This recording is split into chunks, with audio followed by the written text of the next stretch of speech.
Nora, baliw ka ba? Mahiya ka nga. Ikaw ang babae tapos ikaw ang habol ng habol dyan. Kaunting Maria Clara naman. Napairap si Nora sa sinabi ng kaibigan niyang si Evelyn. Kaunting suporta lang naman ang hinihingi niya.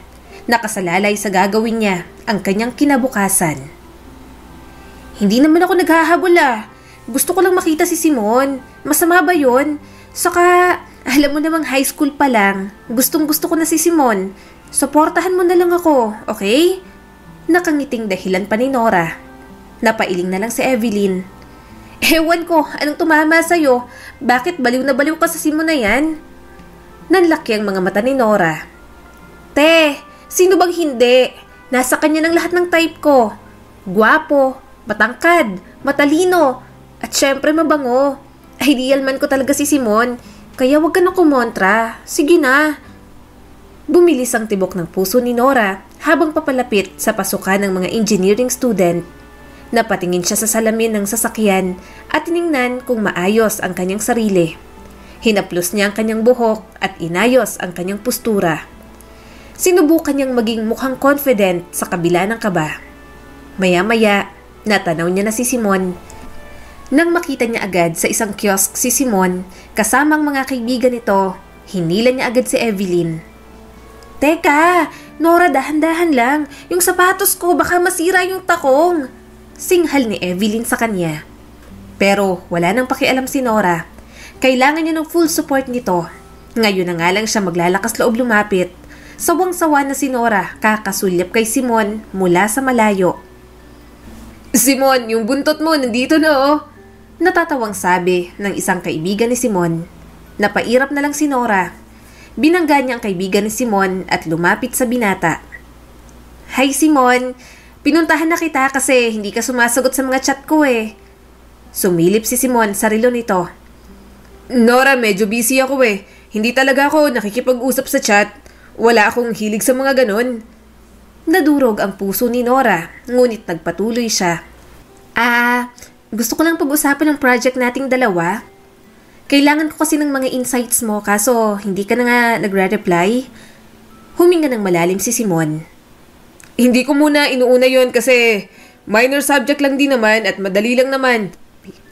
At alam kong by pair nga kaya nga inaasahan kong kaya mo na yan. Since nandito ka naman, sige gawin na natin. May nagawa ka na ba? Ano bang mga tanong mo? Napangiti agad si Nora nang tumayo si Simon. Tinaboy niya naman agad ang kanyang kaibigan. Gusto niyang masolo si Simon. Lumipat sila sa kabila, malayo sa mga kaibigan ng binata.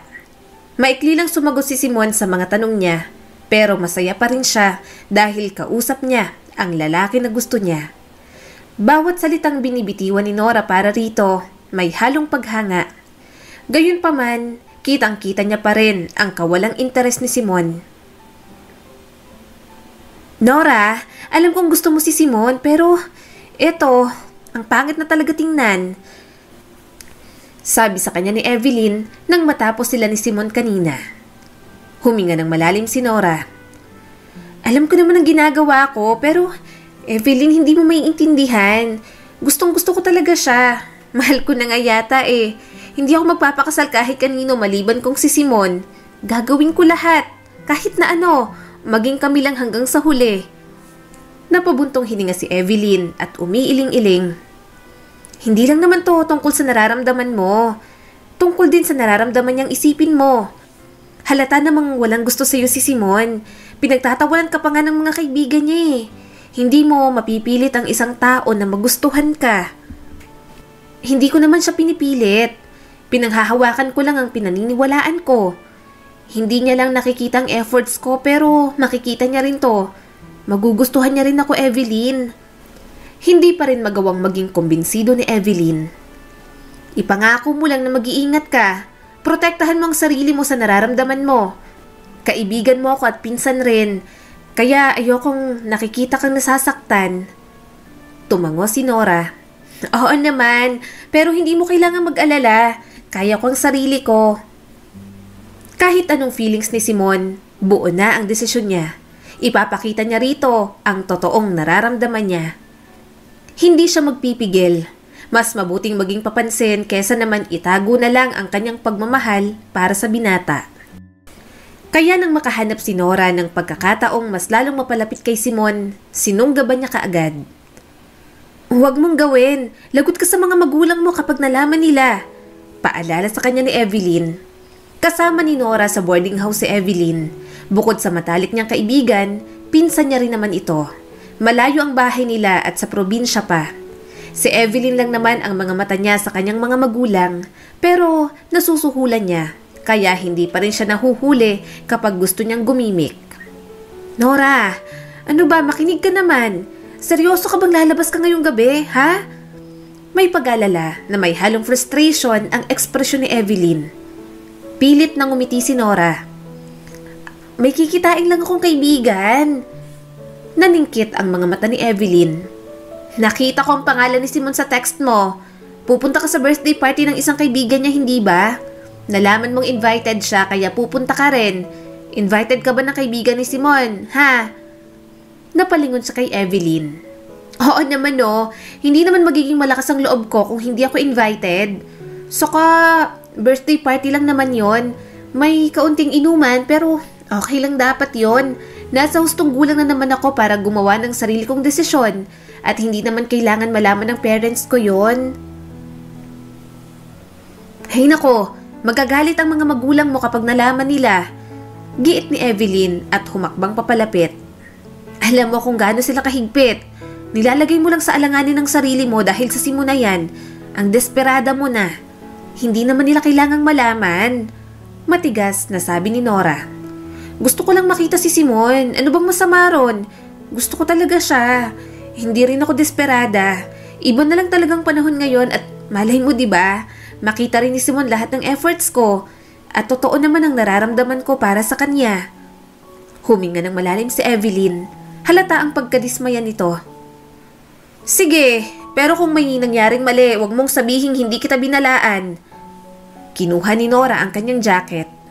Salamat sa pag-aalala pero kaya ko na to. Ako nang bahala sa sarili ko. Nang makarating sa birthday party, parang bar ang pinasukan ni Nora. Huminga ng malalim si Nora bago marahang naglakad sa loob. Sumalubong sa kanya ang pamilyar na ingay pero nakatuon lamang siya sa paghahanap kay Simon. Inilibot niyang paningin hanggang sa nakita ni Nora ang tunay na sadya niya.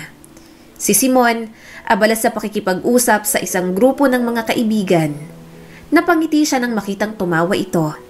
Bumilis ang tibok ng puso ng dalaga. Iba talaga ang nagagawa sa kanya ni Simon. Hindi niya matandaan kung kailan nagsimula, pero talagang gustong-gusto niyang binata. Inipon niya ang kanyang lakas ng loob. Pumunta siya kung nasaan ito. Habang papalapit siya, mas naramdaman niya ang paru-paro sa kanyang tiyan na hindi mapigilan. Tumingala si Simon nang papalapit siya. Bakas ang gulat sa mukha nito. Nora? Tanong nito na may halong curiosity at pagtataka sa boses. Anong ginagawa mo rito? Pinilit ni Nora nang umiti. Hi Simon, invited din ako sa party. Pwedeng makijoin sa inyo? Namumula na si Simon at bahagyang tumango. Sige, umupo ka. Dumaos daw si Nora sa bakanting upuan sa tabi nito. Mas lalong napupuno ng kagalakan ng kanyang puso. Pangarap niya lang dati yon, ang mapansin ni Simon lahat ng ginagawa niya. Gustong-gusto mo ba talaga ako? Tanong ni Simon bago sumimsim ng alak. Tumango naman agad si Nora. Simula high school pa, Simon. Hindi mo lang talaga ako pinapansin. Napatingin sa kanyang binata. Mas lalo siyang umiti. Gustong-gusto ni Nora ang pinag-uusapan nila. Sa loob ng ilang oras, nakalimutan ni Nora ang mahigpit na alituntunin ng kanyang mga magulang at ang pag-aalalang ipinahayag ni Evelyn. Sa halip, nawala siya sa sarili sa sandaling iyon. Ninanamnam ang bawat minutong kasama si Simon. At nagising na lang siya isang umaga sa isang hindi pamilyar na silid. Nasa bisig na ng lalaking gustong-gusto niya. Ano? May nangyari sa inyo? Gulat na tanong ni Evelyn sa kanya. Nanlaki ang mga mata ni Nora. Kami ni Simon. Kami na. At sabi niya, Boyfriend ko na raw siya. Kahit hindi ako niligawan, ayos lang. Basta gusto namin ng isa't isa, okay na sa akin yon. Nanlaki ang mga mata ni Evelyn. Boyfriend mo? Seryoso ka ba talaga dito? Parang nung isang araw lang ayaw sa'yo niya na. Sure ka bang hindi ka pinaglalaruan yan? Umiling agad si Nora. Ano ka ba? Hindi kaya. Napansin niya lang talaga lahat ng efforts ko. Kaya yan, nahulog na siya sa akin. Saka sinasabi ko to sa'yo kasi wala akong ibang mapagkwentuhan. Gusto kong sabihin sa'yo kasi syempre, lagi mo akong sinasamahan kahit minsan. Alam kong ayaw mo. Bakas ang pag-aalala sa mukha ni Evelyn. Ay, talagang sasamahan kita dahil padalos-dalos ka palagi sa mga desisyon mo. At ngayon, binigay mo agad ang sarili mo. Grabe ka naman, Nora. Hindi ka pinaghirapan ng Simon na yon. Tapos ang daling mong binigay ang sarili mo. Uminom si Nora ng juice. Parang baliwala ang sinasabi ng kanyang pinsan sa kanya. Hindi naman big deal sa kanya yon. Gusto naman nila pareho ni Simon ang nangyari. Siguro, magkaiba lang talaga sila ng pananaw sa buhay ni Evelyn. Laki kasi ito sa hirap at tinutulungan lang ng mga magulang niya para makapag-aral. Samantalang siya, simula bata pa, bigay lahat ng gusto. Hindi iniisip kung saan kukuha ng pagkain at baon araw-araw. Kaya kung ano-ano na lang ang inaatupag ni Nora sa buhay.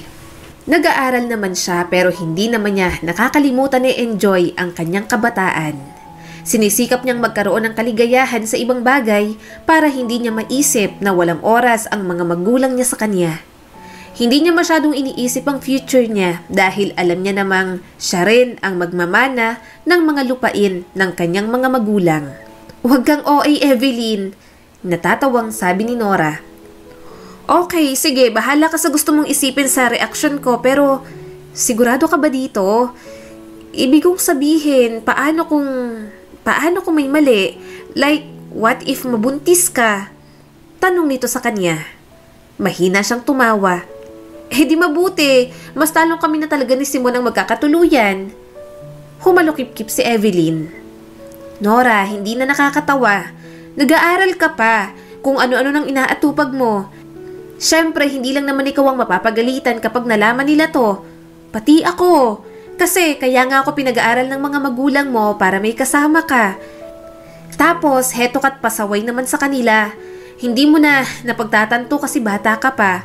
Pero mahirap ang consequences niyan. Huwag mo sanang pagsisihan ang mga desisyon mo ngayon. Ginagawa mo pang biro. Paano nga kung nabuntis ka? Bumilis ang tibok ng puso ni Nora sa pagbanggit ng pagbubuntis. Mabilis niyang ipinilig ang ulo. Sinusubukang iwaksi ang takot.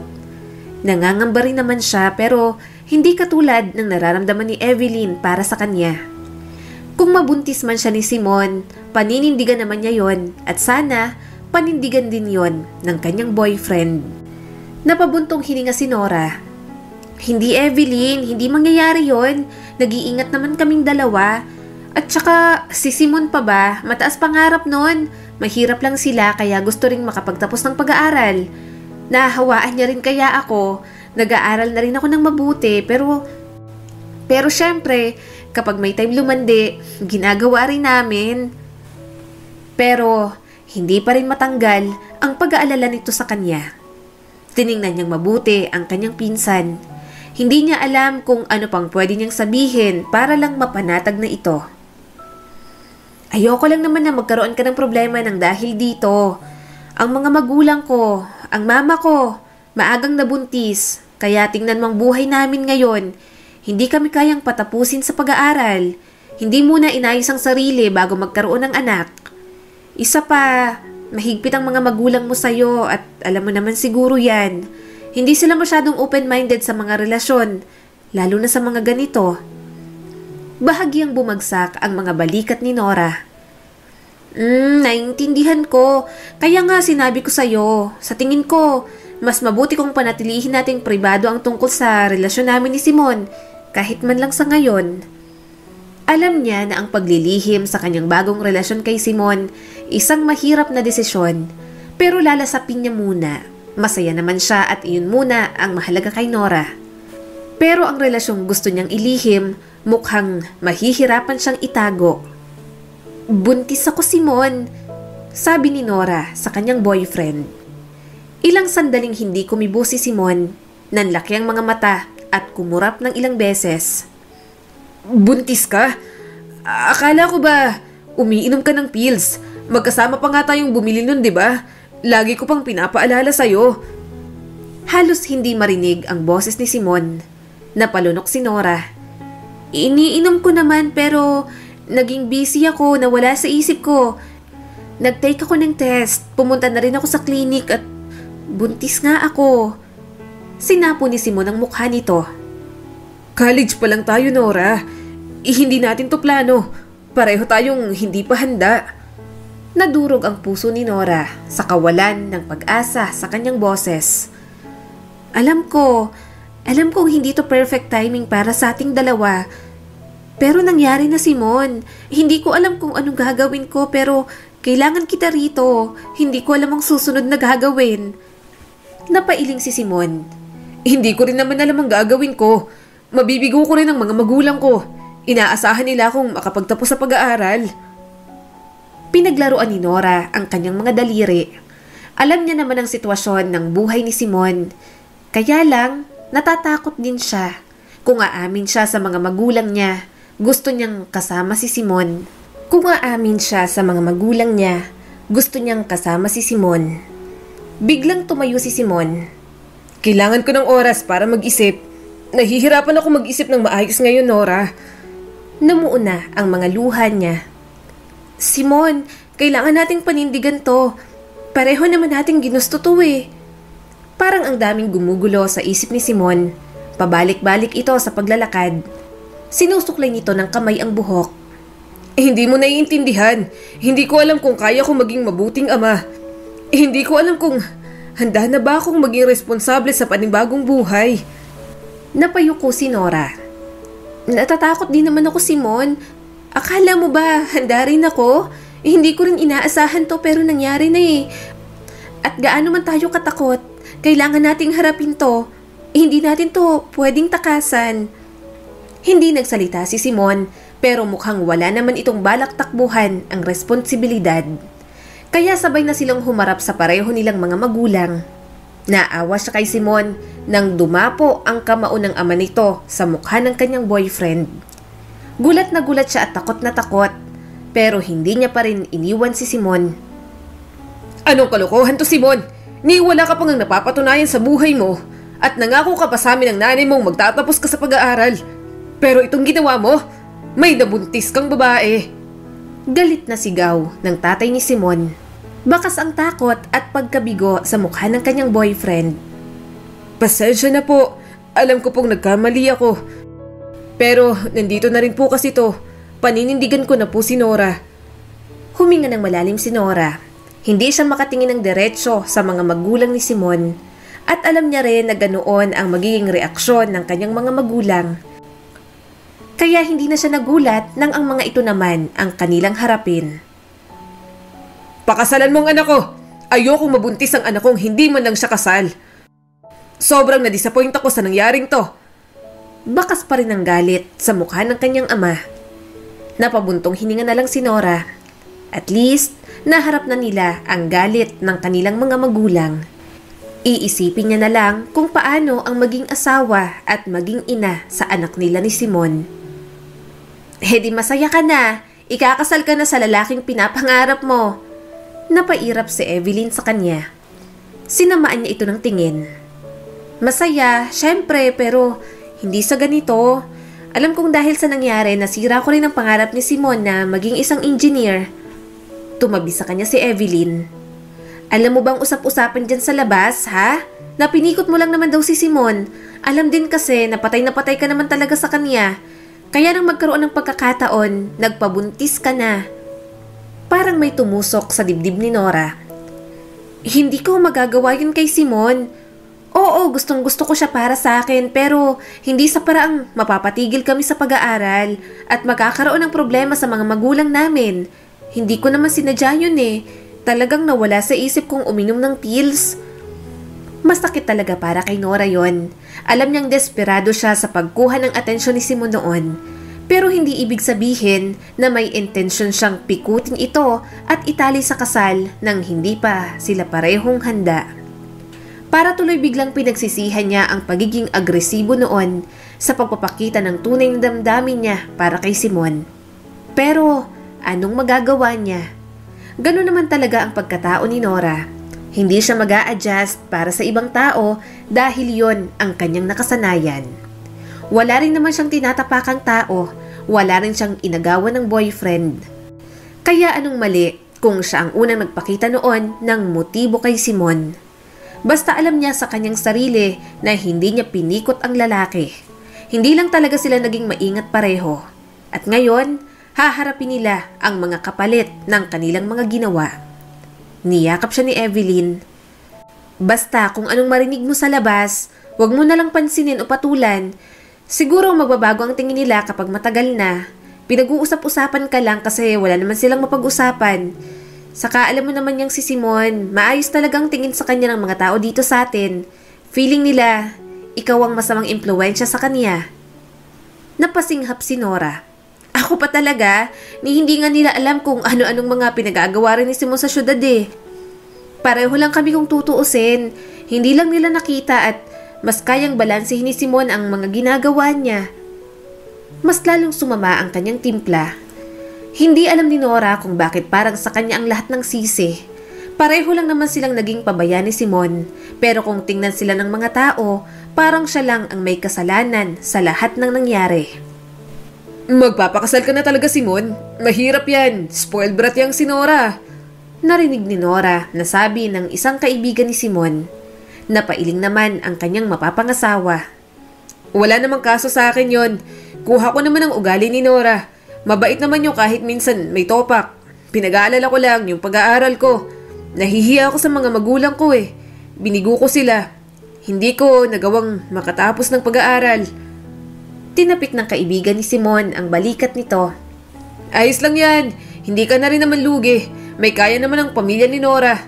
Siya lang din ang anak. Nabubuhay mo pa rin naman ang magiging pamilya mo. Tumango si Simon. Oo, sabi ng tatay niya. Doon na lang daw ako sa probinsya sa kanila. May palaya naman sila sa kababuyan. Kaso, hindi pa rin talaga yun ang pangarap ko. Gusto ko ng pangarap para sa sarili ko. Lumayo si Nora mula sa kusina. Pagpasok niya sa kwarto, tumulo na ang kanyang mga luha. Hindi niya naman gustong mangyari yon para kay Simon. Bukod doon, gusto niya ring makapagtapos ng pag-aaral. Subalit nagpapasalamat pa rin siya dahil hindi katulad si Simon ng ibang lalaki. Hindi nito tinakasan ng responsibilidad sa kanya at sa kanilang anak. Hinarap ng kanyang boyfriend ang lahat kahit masakit para dito na isang tabi muna ang pangarap. Kaya simula ng araw na yon, pinangako ni Nora sa kanyang sarili na hindi siya magiging sakit ng ulo ni Simon. Pipilitin niyang intindihin ito at suportahan kung sakaling buksan muli nito ang tungkol sa kagustuhan nito na maging isang engineer. Mabilis na lumipas ang mga taon, naging maayos naman ang pagsasama nilang mag-asawa. Nasundan din ang panganay nilang anak. Subalit, may mga pagkakataon pa rin talagang nag-aaway sila sa maraming bagay. Hindi ako makapaniwala dito, Simon, sabi ni Nora. Nanginginig ang boses. Nasa palengke ka lang. Inutusan kong bumili ng durian kasi naglilihi ako. Tapos, sa kapitbahay ko pa malalaman na nagkita kayo ng ex-girlfriend mo? Napatingin siya kay Cecilia, ang nag-aalaga sa mga anak nila. Mukhang natunugan nito na mag-aaway sila ni Simon, kaya kinuha nito ang mga bata at ibinaba muna. Mabuti na rin sa kanya yon. Ayaw rin naman niyang marinig ng mga anak nila ang pinag-aawayan nila. Gusto ni Norang maging kalmado pero talagang nahihirapan siya. Pinasadahan ni Simon ng kamay ang buhok nito. Nora, sabi ko naman sa'yo, nagkataon lang. Wala akong planong makita siya. Nagkasalubong lang kami. Tumigil si Nora sa paglalakad at humarap sa kanyang asawa. Nagkasalubong lang? Pagkatapos ng lahat ng mga taon na to, inaasahan mo ba talagang maniniwala ako? Alam ko namang malakas ang tama mo ron. Siyempre, first love mo. Napairap si Simon. Sino bang asawa ko? Hindi ba't ikaw? Natigilan si Nora. Wala na siyang masabi. Umiwas siya ng tingin. Alam talaga ni Simon kung saan banda siya lalambingin. Kung tutuusin, normal na away na nila yon. Hindi na naman nawawala yon sa mag-asawa. May mga pagkakataon din na minsan, ito na ang nagsiselos. At nag-aaway din sila kapag hindi niya napagbibigyan. Pero para sa kanya, maliliit lang naman na pagtatalo yon. Napabuntong hininga si Simon at hinaplos ang kanyang braso. Nora, I'm sorry kung nalaman mong magkasama kami. Pero wala naman yon, ni hindi na nga kami nag-uusap. Kailangan mong maintindihan na nakaraan na yon. Ikaw ng asawa ko. Magiging 3 ng mga anak natin. Ngayon ka pa ba magdududa? Sa ganoong paraan lang din talaga sila nagkakaayos. Kaya siguro kahit pangit ang simula at hindi nila naplano ang lahat, medyo naging maayos na rin naman ang pagsasama nila. Hindi na rin nila kailangang mamroblema. Nakasalo naman palagi ang mga magulang sa kanya. Ang mga magulang niya rin mismo ang nagbigay ng kabuhayan sa kanilang mag-asawa. Maayos ang lahat para kay Nora. Mabait naman si Simon bilang asawa. Maayos ang kanilang pamumuhay. Puwera na lang talaga sa relasyon niya sa kanyang mga biyanan. May maitutulong po ba ako? Marahan at magalang na tanong ni Nora sa kanyang mother-in-law. Napasulyap ito sa kanya at malamig na sumagot. Magbalat ka ng mga patatas. Tumango si Nora at kinuha ang mangkok. Habang nagsisimula siyang magbalat, sinubukan niyang huwag pansinin ang paraan ng pagtitig sa kanya ng kanyang biyanan. Oh, masyadong makapal yan. Balatan mo lang ng manipis. Bili nito sa kanya.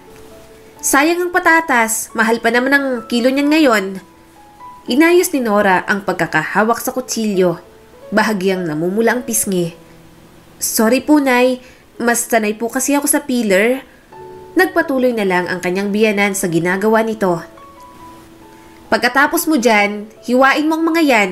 Yung magkakasize para kapag niluto, walang matitigas. Sandaling nanghina ang mga kamay ni Nora. Sinisikap niya lang ang tumulong, parang lagi na lang mali ang ginagawa niya. Alam niya namang may ibang ibig sabihin ang nanay ni Simon. Matagal niya namang alam na hindi ito pabor na siya ang napangasawa ng anak nito. Kaya nga, ginagawa niya na lang ang lahat para maging maayos ang pagtingin nito sa kanya. Batid niya rin na katulad lang ito ng mga taong ginawang pulutan ang buhay niya. Nasa isip nito na pinikot niya lang si Simon at siya ang sumira sa buhay ng kanyang asawa. Kahit alam naman nilang dalawa ni Simon sa mga sarili nilang pareho silang nagkamali. Mukhang hindi ka pa rin bihas sa magluto. 3 ng anak ninyo tapos mamaya magpapabuntis ka na naman. Sino bang nagluluto sa inyo, ha? Tanong pa ng kanyang biyanan. Bahagya siyang nahiya. May mga katulong naman po. Abala rin po kasi ako sa pagtulong kina mama at papa sa negosyo namin. Napailing naman ito. Dapat, marunong ka. Marunong ka dapat ipagluto ang asawa mo. Paano kapag kayo na lang? Paano kapag wala ng katulong na mga yan? Eh di, nagutom ang anak at mga apo ko sa'yo. Hindi na sumagot si Nora. Mas matanda ito sa kanya. Kahit magpaliwanag siya'y walang mangyayari. Kung ayaw talaga nito, kahit magpaliwanag pa siya ng 1,000 beses, hindi nito tatanggapin iyon. Noong ikinasal sina Nora at Simon, sinubukan niyang makibagay. Nag-aral naman siya kung papaanong maging mabuting may bahay. Gayunpaman, sa kabila ng kanyang mga pagsisikap, hindi pa rin yun ma-appreciate ng kanyang biyanan. Nagpatuloy pa ang kanyang mother-in-law. Dapat ang nakasanayan mo nung dalaga. Dapat iniiwan mo na. May asawa at mga anak ka na. Dapat ganun ang sinisikap mong maging at hindi kung ano-ano. Naiintindihan ko po, sabi ni Nora at ang kanyang boses ay halos pabulong na. Sinusubukan ko naman pong mag-adjust. Alam ko pong hindi ako perpekto pero nagsusumika po akong mag-improve. Tumaas ang isang kilay nito. Mabuti naman kung ganon. Napalunok ng mariin si Nora. Nasasaktan talaga siya sa mga sinasabi nito sa kanya. Gusto niyang makibagay para patunayan na higit pa siya sa nakikita ng mga ito sa kanya. Ngunit kahit anong pilit niya, tila hindi sapat ang kanyang mga pagsisikap para baguhin ang pananaw ng kanyang mga biyanan. Maya-maya ay pumasok si Simon sa kusina. Naglalambing itong yumakap sa kanya. Tipid na lang siyang umiti. Nandito ka lang pala sa loob. Kanina pa kita hinahanap sa labas. Sabi sa kanya ni Simon. Pilit nang umiti si Nora. Tinutulungan ko lang si nanay. Nang matapos silang maghanda ng pagkain, mabigat ang puso ni Nora. Ayaw niya nang magsabi kay Simon ang problema niya. Subalit, inaasam niya pa rin ang araw kung kailan makikita ng mga ito ang kanyang mga pagsisikap. Nora! Bulalas ni Evelyn sa kanya at nakalahad ang mga braso. Evelyn, ang aga mo naman. Wala yung mga order kong pagkain para sa pagbisita mo. Gumanti ng yakap si Nora sa kanyang pinsan. Pinapasok niya ito sa loob ng bahay.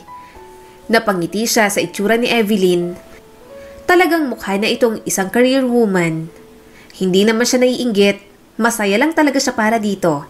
Mahirap ang buhay ni Evelyn, kaya masaya siyang naging successful na ito.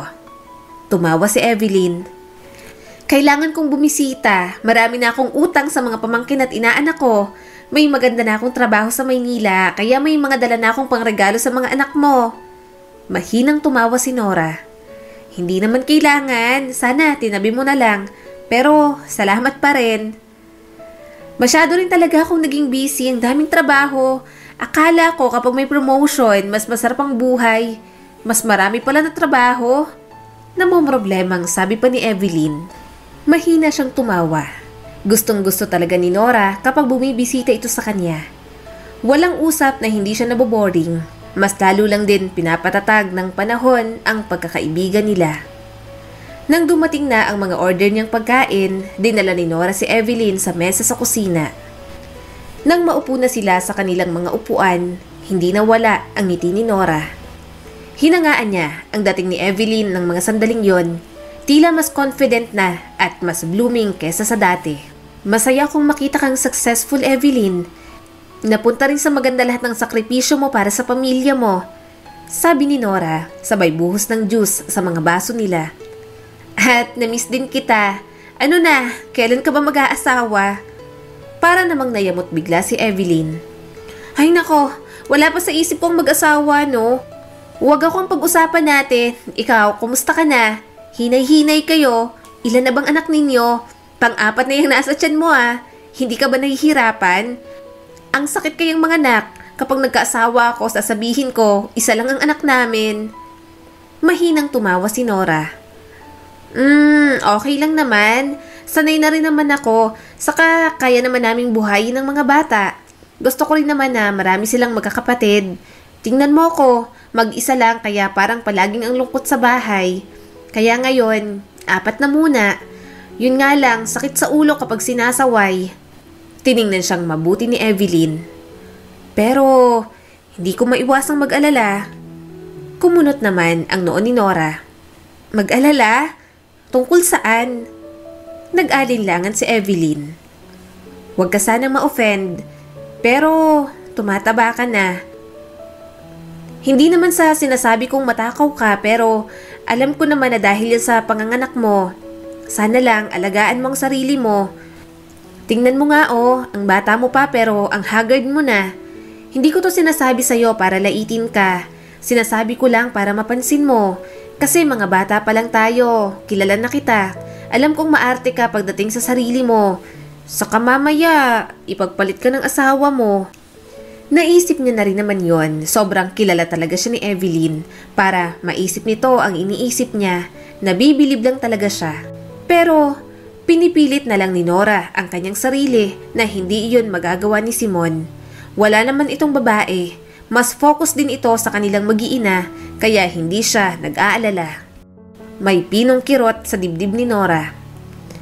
Alam kong tumataba ako at hindi na ako ganun kasigla kagaya ng dati pero buo naman ang tiwala ko kay Simon. Napaka-supportive niya. Hindi naman din siguro siya maghahanap ng iba dahil lang tumaba na ako. Alam niya naman kaya ako naging ganito dahil nga sa panganganak ko. Nung una, ayoko talaga dyan kay Simon pero nakita ko naman na may paninindigan siya. Kaya kahit ganon, tingnan mo, okay kayo bilang isang pamilya. Malumanay, nasabi ni Evelyn.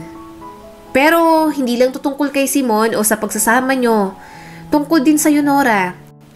Sa kalusugan mo na rin, mas magandang alagaan mo rin ang sarili mo. Hindi mo pa ramdam yan sa ngayon pero kapag tumatanda ka na, dyan pa maniningil lahat ng sakit mo dulot ng panganganak.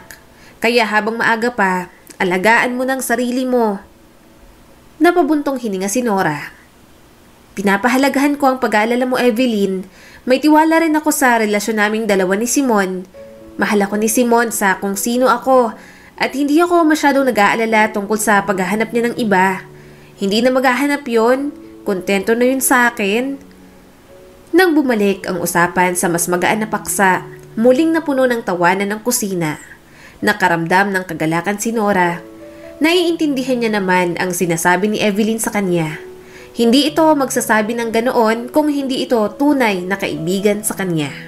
Kinagabihan, narinig niyang may kausap sa cellphone si Simon. Dating kaklase lang pala nito.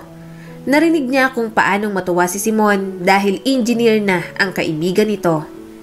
Subalit, nakita niya rin ang lungkot at inggit sa mga mata ng kanyang asawa. Kaya hindi na lang muna siya pumasok sa loob ng kanilang kwarto. Bumalik na lamang siya sa kusina para magluto. Nakatayo si Nora sa harap ng kalan. Hinahalo ang isang kaldero ng sopas. Pero wala roon ang kanyang iniisip. Biglang may yumakap sa kanya mula sa likuran. Bakit tulala ka dyan? Anong iniisip mo? Umiling naman siya. Wala, Simon. Pakitawag na lang ang mga bata para makakain na. Ginawa naman agad ni Simon ang kanyang utos. Inilapag ni Nora ang isang mangkok ng sopas sa lamesa. Hinayaan niya munang kumain silang buong pamilya. Nang bumalik na sila sa kwartong mag-asawa, hindi niya na napigilang buksan ang topic tungkol sa kanyang narinig. Simon, pwede ba tayong mag-usap sandali? Tanong ni Nora na may halong kaba at determinasyon ng boses. Tumingin si Simon sa kanya. Oo naman. Ano ba yon? Huminga ng malalim si Nora at sumandal sa pinto. Saglit siyang tumitig sa sahig bago muling tumingin sa kanyang asawa.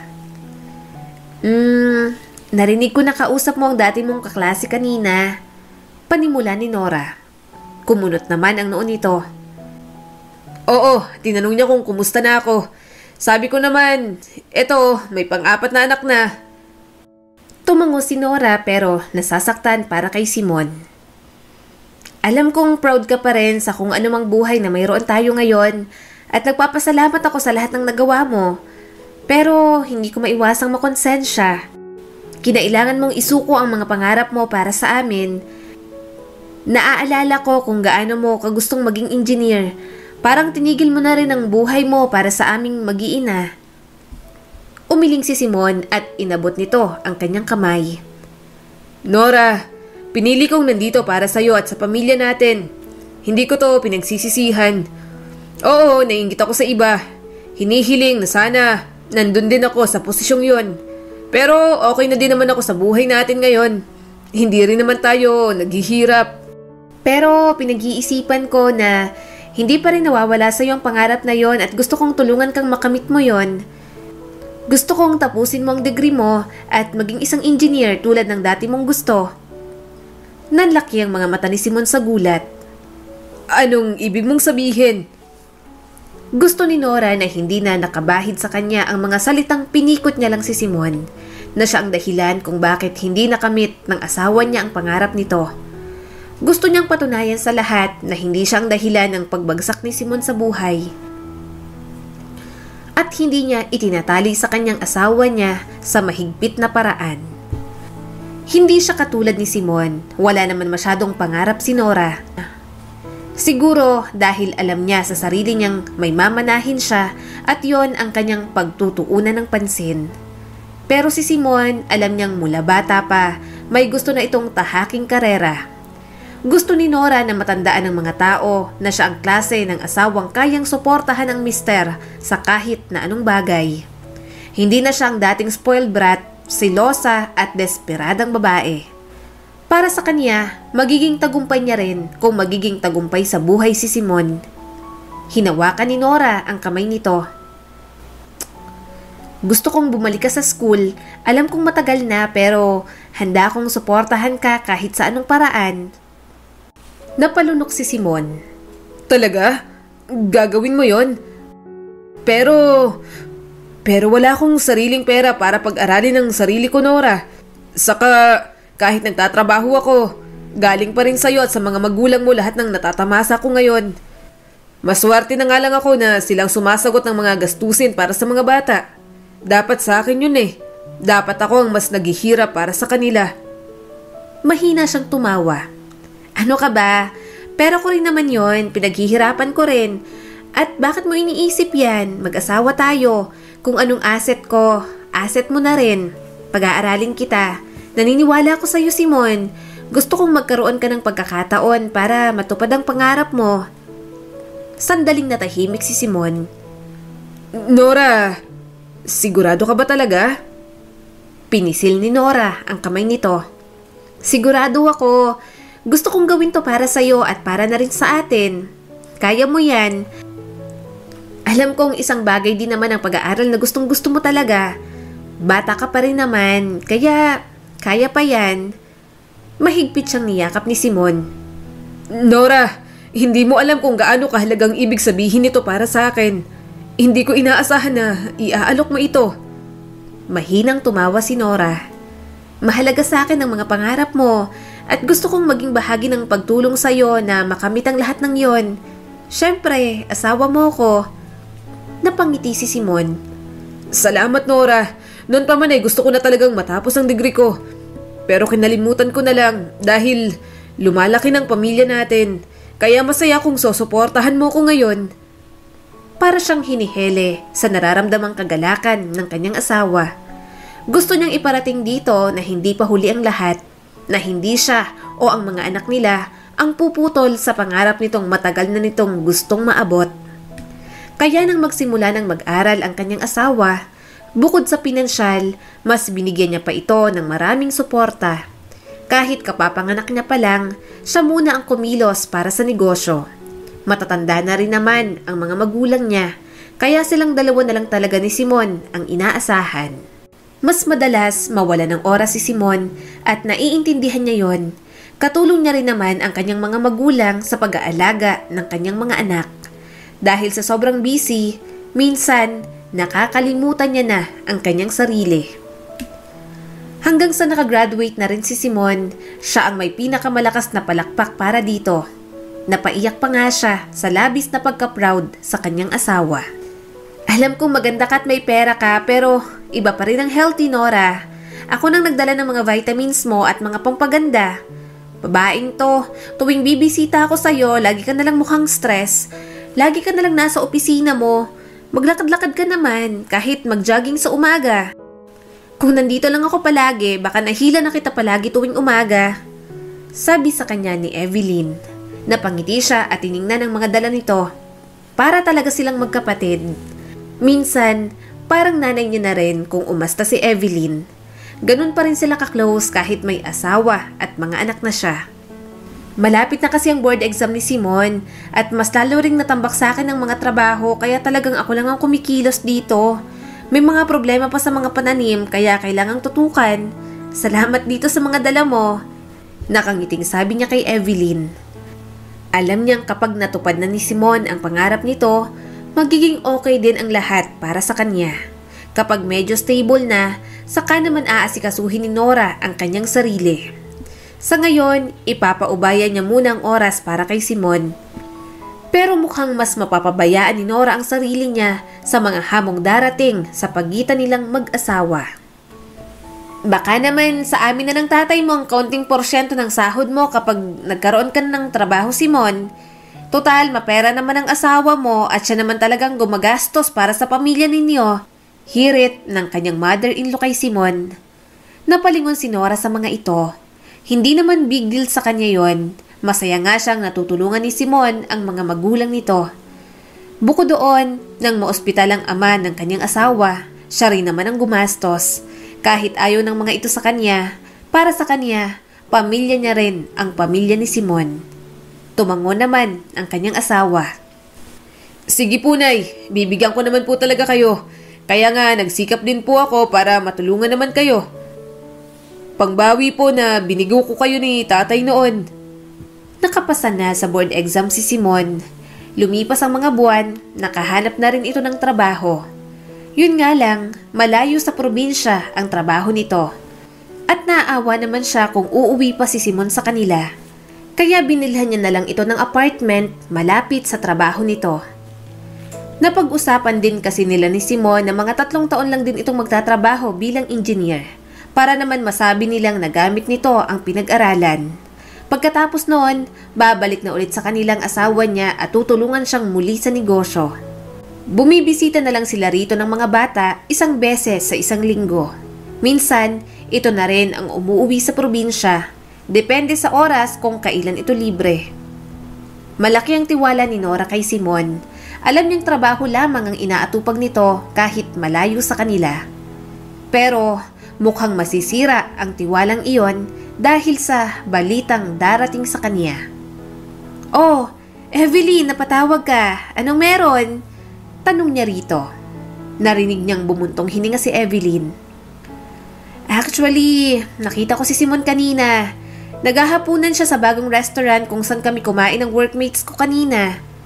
Napangiti si Nora. "Talaga?" Sumagot naman ang kanyang pinsan. "Oo, may kasama siyang ibang babae.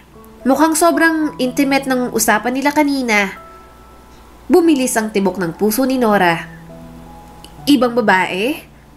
Nahimigan niya ang pag-aalinlangan sa boses ni Evelyn. "Oo, hindi ko alam kung sino siya pero parang hindi naman business meeting eh. Nagtatawanan sila tapos ang lapit nila sa isa't isa kung mag-usap."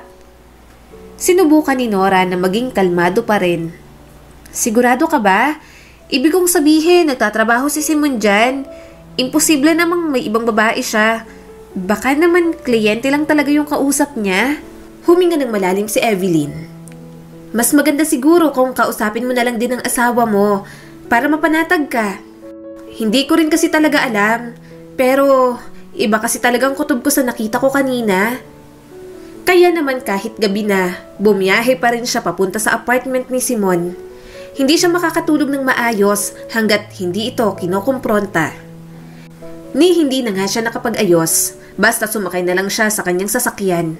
Nang makarating sa apartment, nakita niya agad si Simon sa loob. Bakas ang gulat sa mukha nito nang makita siya. Kaya lang, natigilan siya nang makita ang mga tao sa loob. Biglang tumayo si Simon. Napatingin si Nora sa katabi nitong babae. Bakas ang pagtataka sa mukha nito. "Oh, sino yan?" Tanong ng isang katrabaho ni Simon. Umawang ang bibig ni Simon at mabilis na hinawakan ang braso niya. Wala, kasambahay ko lang. Naglilinis dito sa apartment ko kapag wala ako. Saglit lang, kausapin ko muna." Napasinghap si Nora sa gulat. Hindi na nga siya nakaapela nang hilahin siya ni Simon palabas.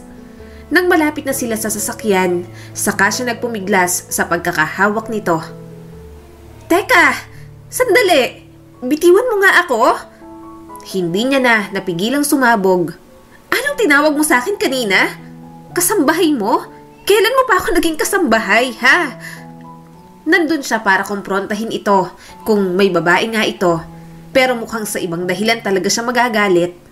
Hindi siya makapaniwalang tinawag siyang kasambahay ng kanyang asawa. Umigting ang panga ni Simon. Anong gusto mo? Mapahiya ako? Nandun pa yung head engineer namin. Pinag-uusapan nilang mga asawa nilang may mga class. Tapos bigla kang lumitaw. Nakapangbahay lang at ang gulo pa ng buhok mo. Mapapahiya ako." Sarkastiko siyang tumawa. "Mapapahiya? Asawa mo ko. Hindi mo ako kasambahay. Anong klaseng pag-iisip yan, ha? Anong gusto mo? Huwag akong ipakilala sa kanila? Ikinakahiya mo ko, ha? Wala ka sa posisyong yan kung hindi dahil sa suporta ko. Tapos, ikakahiya mo pa ako ng ganito, Simon? Nakaka-disappoint ka."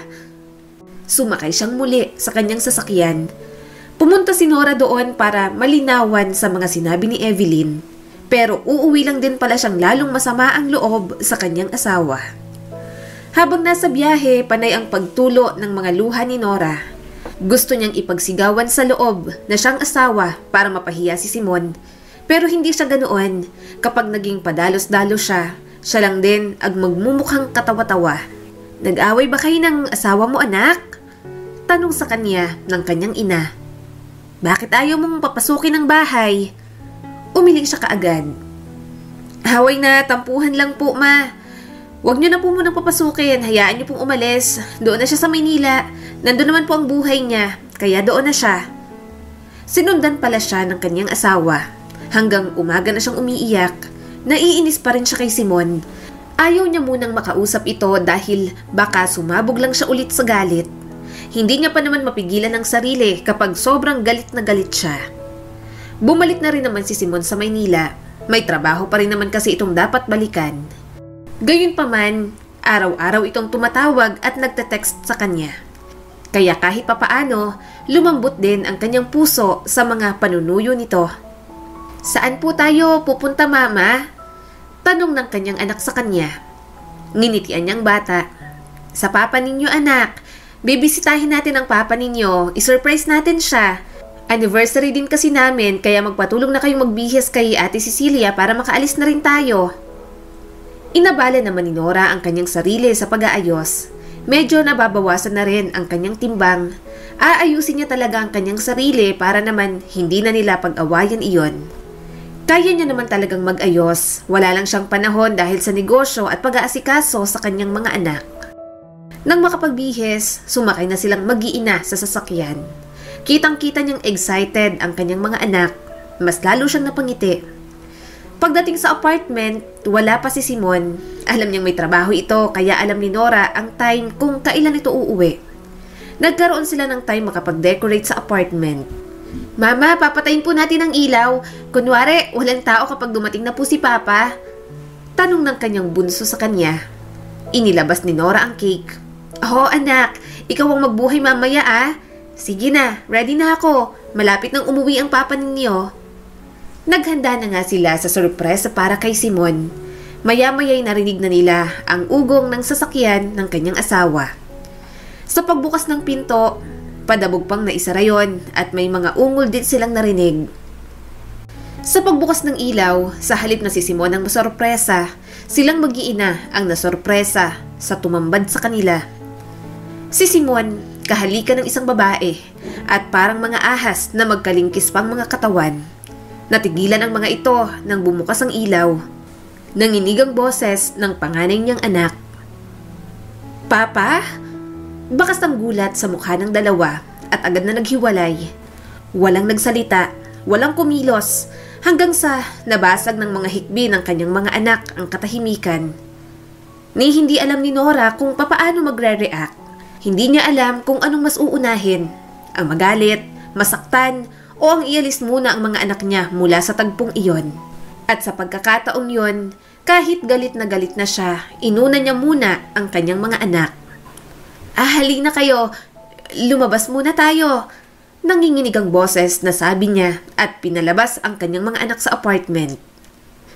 Teka lang, Nora. Nagtangkang lumapit sa kanya si Simon pero malakas na dumapo ang kamay niya sa pisngi nito. Tumulo ang mga luha ni Nora at gigil na gigil sa galit. Walang hiya ka! Sinamaan niya ng tingin si Simon at ang kabit nito. Pinilit niyang maging tahimik. Pinigilan niyang sumabog sa galit. Masakit na para sa mga bata ang makita ng mga ito at alam niyang mas magiging masakit sa mga ito kung makita pa silang mag-away na mag-asawa. Bumiyahe na sila pabalik sa probinsya. Nakita niyang nakatulog ng mga anak niya sa kakaiyak. Masakit para sa kanyang makita ang mga itong nasasaktan.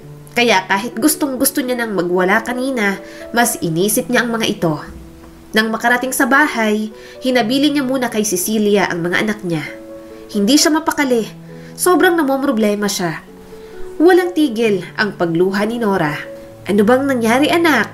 Magsabi ka naman sa akin. Wala na ang papa mo kaya ako na lang ang masasandalan mo. Ano bang nangyari? Bakit bigla kayong umuwi ng mga anak mo? Tanong ng kanyang ina. Pinunasan ni Nora ang mga luha.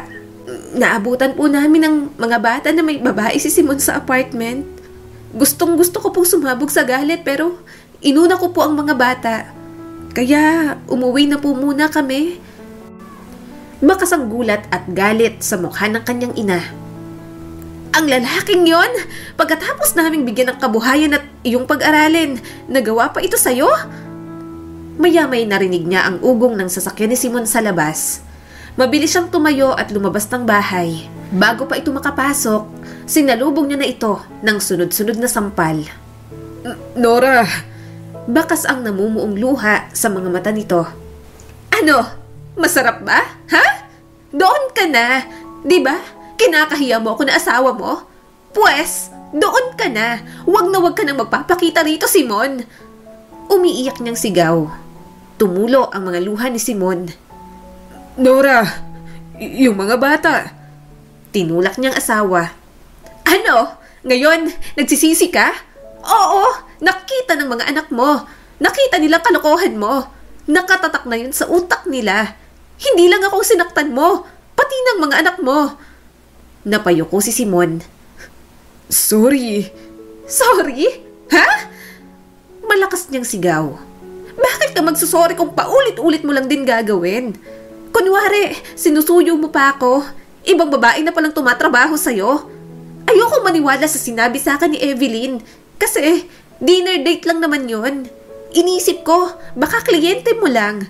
Nang makita ko yung babae yun sa apartment mo habang nandun ang mga katrabaho mo at katabi mo sa upuan, inisip ko, walang mali siya yon. Sobrang laki ng tiwala ko sa'yo kahit nagmumukha na akong tanga at nagbubulag-bulagan sa katotohanan. Nagpatuloy pa si Nora. Kaya pala, ang lakas ng loob mong ikahiya ko sa harap ng mga katrabaho mo. Kaya pala natawag mo akong kasambahay kasi nandun ang kabit mo. Ang kapal ng mukha mo, Simon. Binigay ko sa'yo lahat. Tiniis ko kahit ang tingin ng mga tao sa akin. Ako yung malandi, yung parang asong habol ng habol sa'yo. Na pinikot lang kita, na sobra akong desperada pagdating sa'yo. Inintindi kita sa kahit na anong desisyon mo. Tapos, ito lang ang ginagawa mo, ha? Bakas ang pagsisisi sa mukha nito, ni hindi na ito makapagsalita sa labis na pag-iyak sa harap niya. Pero natuto na si Nora, hindi na siya magpapauto sa asawa niyang walang ibang inisip kundi ang sarili nito. Dinuro ni Nora si Simon. Maghiwalay na tayo. Gusto ko ng annulment. Nora, huwag naman ganyan. Maayos pa natin to. Isang beses lang akong nagkamali. Nagmamakaawang sabi ni Simon sa kanya. Kahit isang beses o maraming beses, nagloko ka pa rin. Intensyon mo pa rin na lokohin ako. Sigaw niya rito. Gusto ko ng annulment. Mahiya ka naman. Lahat ng pag-aari ko, para sa mga anak ko lang. Hindi ka pwedeng makinabang at ayoko na ng kahit na anong connection sa'yo. Kapag hindi ka pumayag, dedemanda ko kayo ng kabit mo at sasabihin ko sa company ninyo ang ginawa ninyo. Sinubukan siya nitong hawakan. Nora naman. Umatras siya papalayo. Magpasalamat ka. Mabait pa ako. Dahil para sa akin, kinikilala pa rin kitang tatay ng mga anak ko. Ngayon, kung ayaw mo magbago pang isip ko at mas mahirapan kayo ng kabit mo, lumayas ka na sa harap ko. Wala lang nagawa si Simon kundi ang umalis sa bahay nila.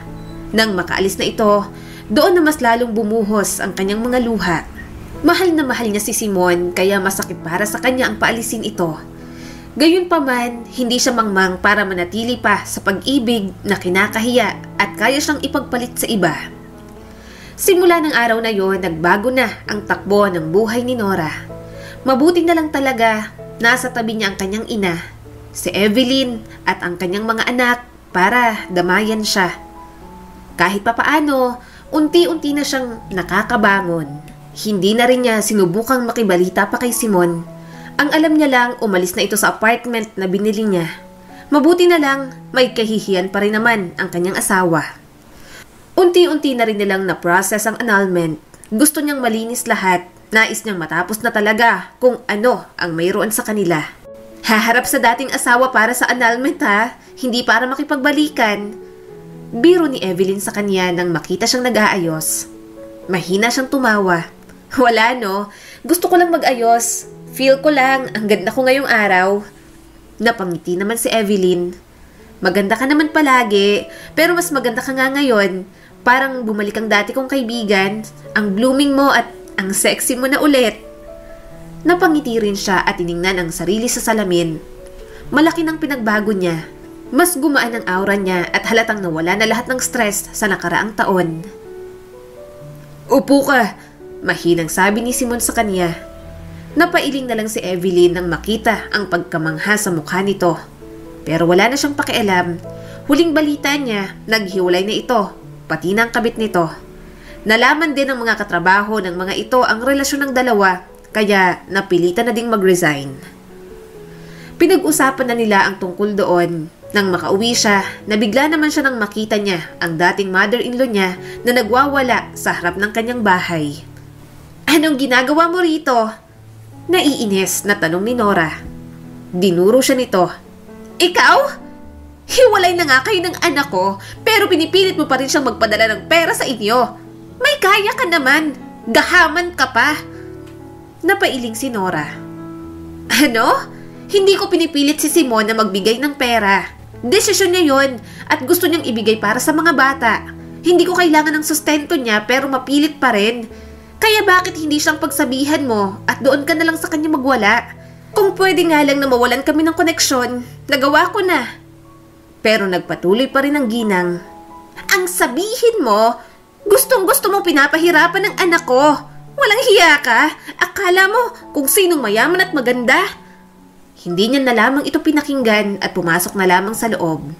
Napaalis na rin naman ito hanggang pagwawala lang naman ang kaya ng nanay ni Simon. Nang makita ni Nora ang mga anak niya, parang nawala lahat ng pagod at stress sa buong araw. Tinabihan niyang mga ito at tinulungan sa pagsasagot ng mga assignments. Hindi man siya naging maswerte sa pag-ibig, may mga anak pa rin naman siyang nananatili at nagmamahal sa kanya. Mula noon, sinikap ni Nora na maging masaya kasama ang kanyang mga anak.